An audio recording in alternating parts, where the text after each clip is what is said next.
Coach, for coming.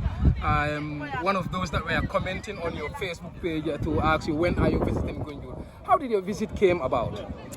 It was always on the schedule, so one of the things when we mapped out the schedule for my 2 weeks in country before the Scorpions camp was I wanted to get around and see as many different teams as possible, both either in matches and in training, but also I wanted to see different venues, so it's important to see and understand the challenges and opportunities that we have here in the Gambia, and you can only do that by seeing a cross-section of what's happening in both the first and second division, and we haven't been able to get to see everybody.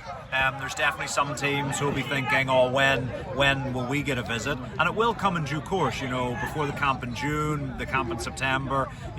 One of my big things this year is I want to understand more about Gambian football so that we can not only work on improving at the top end of the Scorpions, but also that we can try and provide opportunities for players that maybe will play for the Scorpions in 3, 4, 5 years' time. So yeah, it was part of that, and yeah, I'm really pleased to have got out to Gunjur, and it's been a good afternoon.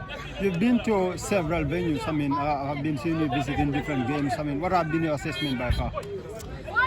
Look, I think the players are all working extremely hard. Obviously, there's a young profile to both leagues, the first and second division. There's quite a young profile to all the teams. And you can see there's a lot of potential, a lot of talent, but also what you can see is, there's still a lot of roughness around the edges, so to speak. Even in today's game, there was some nice build-up play at times, but then when it got into the final 30 metres, there was maybe a poor decision made or a bit of technique that broke down. But that's natural for young players. It's also natural when the surfaces are not necessarily always top, although the pitch here is good, but you wouldn't call it Champions League level. So I think it's been good to see, the players working, the coaches working with them. There's a lot of different personalities in the coaches. They're all working to their best ability in their own way at their club environments. And yeah, I think it's been nice to see over the last few weeks. We've got another couple of games, couple of sessions to go to over the next few days.